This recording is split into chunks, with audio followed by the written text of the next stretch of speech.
Qu'est-ce qui vous a donné envie de venir sur ce 8e congrès? Il y a multiples raisons pour que je sois venue. L'une d'elles, peut-être principale, c'est que j'aime beaucoup Rosa et que je trouve que son effort est très très important et que je trouve que tout ce qui donne la possibilité aux gens de se connaître dans différents pays est important aussi. D'autre part, je m'occupe de thérapie familiale de groupe depuis des années, à tel point que j'ai été fondateur de l'association de psychothérapie de groupe Argentine et que je pense qu'on est dans le tout début parce que ce sont des questions très difficiles parce que nous sommes, la plupart de nous, des psychanalyses individuelles et passer à proposer des cadres de travail, de référence, de famille et de couple est un effort scientifique et théorique réellement important. Alors ça valait la peine de traverser l'Atlantique puisque moi j'habite Buenos Aires pour venir ici. Et d'autre part, comme je suis française ainsi qu'argentine, ça m'est agréable de venir ici pour des raisons familiales, disons. Ça vous fait des points communs avec Rosa Khaltin? Oui, on a beaucoup de points communs, même la double nationalité, au surplus l'intérêt scientifique et théorique. Non? Si vous voulez, c'est un monde qui devrait ne pas être nouveau, mais qui est quand même nouveau, jeune en tout cas, on pourrait dire, pour la psychanalyse. C'est pas que les couples, c'est nous qui les avons découverts, et les familles, mais l'accent ou la manière de penser, de travailler avec les familles et les couples, demande un gros effort théorique, et je dirais presque de détruire des murs de corpus théorique solides pour pouvoir faire entrer d'autres hypothèses et d'autres manières de concevoir les liens. Alors, mon travail fondamental est sur la psychanalyse de lien. Le lien comme une grande entité psychanalytique que nous avons beaucoup de mal à mettre en place. Vous connaissez Rosa depuis longtemps, vous l'avez connue très jeune. Est-ce que vous aviez vu déjà en elle des prédispositions pour ce métier? Oui, mais comme je l'ai connue très jeune, comme vous dites, c'était pas encore absolument définitif ses inclinations pour la psychanalyse. Malgré tout, oui, parce qu'elle venait d'une famille où sa belle-mère était une très grande psychanalyste. Et moi, j'ai connu Rosa quand elle était encore en formation, disons. L'effort qu'elle a fait pour venir en France, pour apprendre le français, pour se faire une place en France, c'est pas banal. C'est pas tellement facile d'entrer dans les milieux scientifiques français, étant étranger.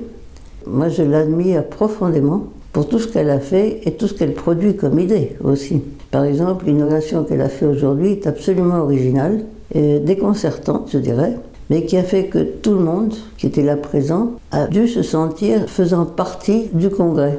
Et ça, c'est pas habituel. Elle a inventé un dispositif qui est absolument une création d'elle, et peut-être de l'équipe avec laquelle elle a travaillé pour organiser le congrès, mais que moi j'admire beaucoup parce que dès qu'il se passe quelque chose qui est différent à ce qui se passait hier, il me semble qu'on fait des progrès. On a du mal à créer du futur, on a du mal à advenir, et on est trop dans le passé parfois. Et en essayant de remémorer tout ce qui s'est passé avant, c'est la psychanalyse, c'est l'histoire du passé qui a des effets sur le présent, mais qu'on a du mal aussi à travailler sur l'imprévisible de la vie de tous les jours et sur l'inconnu. Et il me semble que justement, ce qu'elle a fait aujourd'hui, c'était de cet ordre d'idées, c'est-à-dire qu'elle a pensé quelque chose qui était un dispositif nouveau, c'était chaleureux. Alors j'imagine que ce congrès va être un gros succès, et je suis très contente de pouvoir y participer. Pour moi, c'est un effort quand même, parce que là où j'habite, c'est à 13 000 km d'ici, donc c'est un effort physique, disons. Mais ça vaut la peine, je suis contente de l'avoir fait. Et en plus, on se retrouve avec plein d'amis qu'on voit de temps en temps, mais que tout d'un coup, on sent que les liens d'amitié n'ont pas besoin d'une fréquence quotidienne. Ils se maintiennent à travers le temps sans avoir besoin de cette relation présente de tous les jours. Et ça, c'est aussi quelque chose que j'ai appris petit à petit, que ce qui est important, c'est qu'est-ce qu'on fait ensemble. Si on fait un bon travail, un bon lien, si on sent qu'il se passe quelque chose entre deux ou plusieurs personnes, je crois qu'on gagne quelque chose dans la vie qui est pour moi aujourd'hui le moteur de la vie. Parce que ça donne envie de se rencontrer avec d'autres, ça ouvre un monde qu'on ne connaît pas, et l'inconnu est, je crois, le plus important de la vie de chacun. C'est-à-dire avoir le plaisir de se trouver ou de s'amuser avec l'inconnu. Souvent, les gens me disent, puisque vous avez déjà travaillé, pourquoi continuer? Parce que c'est le moteur de ma vie, c'est le besoin de rencontres inattendues, le besoin de travailler à partir de l'incertitude Une incertitude qui est, je crois, le moteur de la vie et la curiosité, qui souvent s'éteignent parce qu'on croit qu'on a besoin de prévoir et de répéter ce qui a été du plaisir. Le plaisir ne se répète pas, il se crée tous les jours au fur et à mesure. Et c'est là mon point de départ. Mais c'est pas facile que les gens prennent du plaisir à se trouver avec l'inconnu. On a besoin, il semblerait, d'une connaissance qui vous attache au sol et qui vous empêche de faire avec l'errance. C'est une question que je travaille beaucoup, de nous sentir sujets errants, mais pas de sujets fixes et qui ont des définitions identitaires qui permettent de croire qu'on est le même que celui qu'on était hier. Et moi je pense qu'on n'est jamais le même, mais qu'on a envie d'être le même pour éviter tout ce que représente la possibilité de ne pas connaître. Ce genre de congrès permet aux anciens comme aux nouvelles générations de se rencontrer. Quel est le message que vous donneriez aux personnes qui démarrent dans ce secteur d'activité? Moi je vous poserai le problème d'une autre manière. Je dirais, comment faire pour que la vieille génération donne une place aux jeunes? La transmission est difficile? La transmission est difficile parce qu'elle n'est plus linéaire, comme elle était avant, que c'était les vieux qui enseignaient aux jeunes, tandis que c'est les jeunes qui nous enseignent aujourd'hui à nous.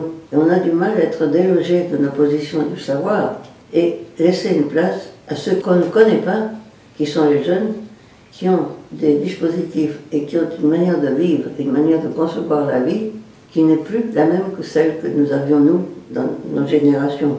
Chacun doit se nourrir des expériences de l'autre. Chacun doit se nourrir de cette expérience et moi, j'espère, ce qui va se passer, c'est qu'il y aura assez de jeunes qui nous enseigneront à nous ce que la vie est pour eux. Et ce n'est pas nous qui allons leur dire comment c'est la vie, c'est eux qui doivent nous dire comment c'est et peut-être nous savoir comment leur donner une place. Et je dois dire que mon expérience, c'est que les jeunes m'écoutent. Je ne prétends pas leur dire ce qu'ils pensent, mais je prétends essayer d'établir avec eux une rencontre de laquelle on puisse sortir chacun de nous enrichi. Mais pas essayer de leur plaquer les connaissances, sinon de dire, bon, on va voir ensemble qu'est-ce qui se passe. Et je crois qu'une des difficultés avec les psychanalystes, mais c'est pas seulement les psychanalystes, c'est les générations, c'est qu'ils pensent qu'ils savent ce que les jeunes pensent. Et c'est pas vrai. Ils ont un autre langage, une autre manière de concevoir les liens, d'autres valeurs, une différente idée de la prévision. On ne peut plus leur dire travaillez bien parce que comme ça, quand vous serez grand, vous aurez tous les succès. Ils savent très bien que c'est pas comme ça, que le monde change tous les jours. Alors, il faut qu'on trouve nous-mêmes un langage pour pouvoir leur parler. Il doit y avoir une forme de respect qui doit venir des deux côtés. Voilà. Le mot respect, je crois que c'est très bien ce que vous dites. Il faut que la vieille génération apprenne à respecter ce que pensent les autres. Et le contraire est valable aussi. Le respect, c'est important dans n'importe quelle relation. Alors, c'est bien ce que vous dites. Je suis tout à fait d'accord. Il faut peut-être imaginer que les expériences doivent se mélanger pour que la construction se fasse ensemble. Exactement. Mais c'est pas peut-être imaginer, il faut imaginer absolument. Parce que sinon, c'est la mort de la psychanalyse. Si on ne se nourrit pas des autres, et on n'invente pas de nouvelles hypothèses en fonction de ce qui se passe, et des difficultés dans les rencontres, des difficultés pour établir des liens créatifs, eh bien, il y a quelque chose qui ne va pas se passer parce que les jeunes s'énervent, ils sentent qu'on ne veut pas les écouter, et c'est eux qui doivent nous apporter une connaissance du monde que nous n'avons pas. C'est le message que vous donneriez à tous les adhérents de la IPCF? Absolument. Que je donnerai, que je donne aux jeunes. Moi j'ai pas mal de gens jeunes qui travaillent avec moi, qui viennent échanger, nous, et avec lesquels on peut parler. Vous apprenez beaucoup d'eux en fait en même temps aussi? Ah ben bien sûr. J'aimerais en apprendre plus, parce que je crois qu'on ne parle pas la même langue. Il faut trouver une manière de se comprendre dans une langue qu'on crée au fur et à mesure. Quel est le conseil que vous donneriez aux jeunes et à toutes les générations, dans n'importe quelle rencontre, je dirais, il faut apprendre à écouter et il faut apprendre à connaître. Vous ne connaissez pas quelqu'un parce que vous lui avez demandé qui c'est et comment il s'appelle. Alors connaître, c'est un processus très compliqué qui se produit tous les jours, mais qui oblige à penser qu'on ne sait pas d'avance qu'est-ce qui va se passer. Alors, la prévision devient inutile, parce que la prévision correspond à un modèle déterministe, et que maintenant nous sommes dans l'incertitude. Alors, il faut apprendre tous les jours à écouter. Ça serait mon message. Au nom de tous les membres de la IPCF, merci d'avoir fait le déplacement. Vous honorez tous les organisateurs et les membres de cette association par votre présence. Pour terminer, on va vous demander juste un mot qui pourrait représenter un petit peu ce congrès et cette rencontre entre tous. Quel est le mot qui vous vient tout de suite à l'esprit? Tout de suite comme ça, l'esprit, c'est l'incertitude. Je ne sais pas ce qui va se passer, si je vais sortir enrichi ou pas, mais je suppose que oui. Alors, si ma prédiction est valable, ça va, mais je ne peux pas dire comment et pourquoi. Ce que je voudrais, c'est qu'en sortant d'ici, j'en sache moins que ce que je savais avant.